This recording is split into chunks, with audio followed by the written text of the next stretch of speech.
Hi friends, welcome back to my channel. ప్రతిరోజు episodes ముందుగా చూడాలి అనుకుంటున్నారా? అలా అయితే ఈ వీడియోకి ఒక లైక్ చేయండి, నా ఛానల్ని సబ్స్క్రైబ్ చేసుకోండి, పక్కనే ఉన్న బెల్ బటన్ని ప్రెస్ చేయండి. అలా చేయడం వల్ల నేను ఏ వీడియో చేసినా కూడా ముందుగా మీకు నోటిఫికేషన్లో వచ్చేస్తుంది. ఇక టాపిక్లోకి వెళ్దాం. తన నోటితో తనే నిజాలు మొత్తం ఒప్పేసుకున్న మోనిత అసలు ఏం జరిగింది, కార్తిక్తో నిజాలు మొత్తం ఎందుకు మోనిత చెప్పాల్సి వచ్చింది అనే విషయం ఇప్పుడు మనం తెలుసుకుందాం. ఇది రాబోయే ఎపిసోడ్లో జరగనుంది. ఇప్పుడు వివరంగా తెలుసుకుందాం. మోనిత, దీప, సౌందర్య అందరూ జమ్మి చెట్టుకి వాళ్ళ కోరికలను పేపర్లో రాసి కడతారు. ఈ విషయం మనందరికీ తెలిసిందే. అయితే కార్తిక్ అవన్నీ చీట్లని తీసుకొచ్చి ఒక్కొక్కరిగా చదివిస్తాడు. ఫస్ట్ సౌందర్య, ఆ తర్వాత దీప, ఆ తర్వాత శౌర్య, హిమ అయిపోగానే మోనిత వంతు వస్తుంది. మోనిత చీటి తీసి చదవమని చెప్తాడు. అందులో మోనిత ఏమైతే రాసిందో అది సౌందర్య చదువుతుంది. అక్కడ మోనిత ఏం రాసిందంటే, దీప పతనం అయిపోవాలి, దీప నాకు అడ్డుండకూడదు అని చీట్లో రాస్తుంది. అది విని కార్తిక్ షాక్ అవుతాడు. అసలు దీప నీకేమన్యాయం చేసింది, ఎందుకు ఇలా చేశావు అని దీప గురించి మాట్లాడుతూ మోనితని గట్టిగా ప్రశ్నిస్తాడు కార్తిక్.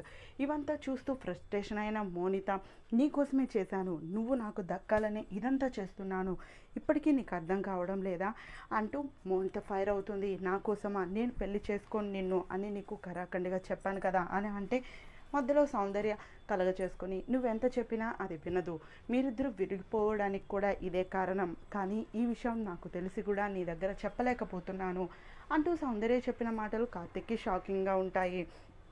నువ్వేం చెప్తున్నావు మమ్మీ అని అడుగుతాడు కార్తిక్.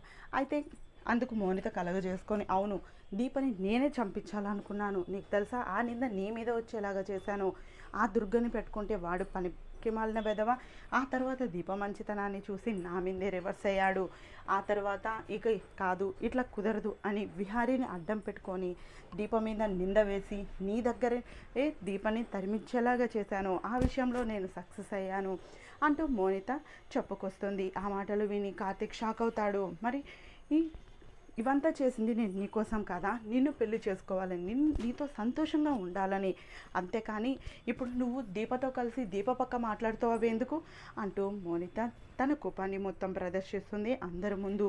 ఇక దీప అక్కడ షాక్ అయి నిలబడి చూస్తూ ఉంటుంది. ఏంటిది పిచ్చిదానిలాగా దీనంతటి ఇదే నిజాలు బయట పెట్టొస్తుందా అని టెన్షన్తో ఆలోచిస్తూ ఉంటుంది. ఏదైతే ఏముంది, ఇదంతా నా మంచి కోసమే, అమ్మవారు ఈరోజు నన్ను అనుగ్రహించారు అంటూ అనుకుంటుంది మనసులో దీప. ఇక సౌందర్య, చూసావా దీని ప్రయత్నాలు అన్నీ ఎలా ఫలించి నీ మీద రుద్దిందో, ఇప్పటికైనా గ్రహించు, దీప యొక్క మంచితనాన్ని, దీప యొక్క ఆత్మగౌరవాన్ని గౌరవించు అంటూ సౌందర్య చెప్తుంది. ఇక కార్తిక్ అక్కడ షాక్ అయ్యి అలాగే నిలబడిపోతాడు. ఏంటి మౌనిత, నువ్వు చెప్తున్నదంతా నిజమా అని అంటే, అవును, ఇదంతా నేను నీకోసమే చేశాను, ఆఖరికి నీ కన్న కూతురైన హిమని కూడా నీ నుంచి దూరం చేయాలనుకున్నాను, అంటే నువ్వు ఆల్రెడీ ప్రేమించిన హిమని కూడా నేనే చంపించాను, ఈ హిమని కూడా దూరం చేయాలని చూస్తే ఈ హిమ నీ కన్న కూతురు అని రిపోర్ట్స్లో బయటపడింది, అది నీకు తెలియకుండా జాగ్రత్త పడ్డాను నేను, ఇవన్నీ చేసింది నేను నీ మీద ప్రేమతోనే కార్తిక్ అంటూ కార్తిక్ మీద జాలి చూపించి ఏడుస్తూ కాళ్ళ దగ్గర పడుతుంది మోనిత. వీటన్నిటికీ కార్తిక్కి చాలా కోపం వచ్చేస్తుంది. మోనితని ఏదో ఒకటి చేయాలి అని ఆలోచిస్తూ ఉంటాడు. ఇంతటితో అయిపోతుంది ఎపిసోడ్. మరి తర్వాయి భాగంలో ఏం జరగనుందో, కార్తిక్ దీపాలు కలిసిన తర్వాత ఏం జరగనుందో అని మీరు ఆలోచిస్తున్నారా? అవన్నీ మీరు ముందుగా చూడాలి అనుకుంటే ఇప్పుడు ఈ వీడియోకి ఒక లైక్ చేసి నా ఛానల్ని సబ్స్క్రైబ్ చేసుకుని పక్కనే ఉన్న బెల్ బటన్ని ప్రెస్ చేయండి.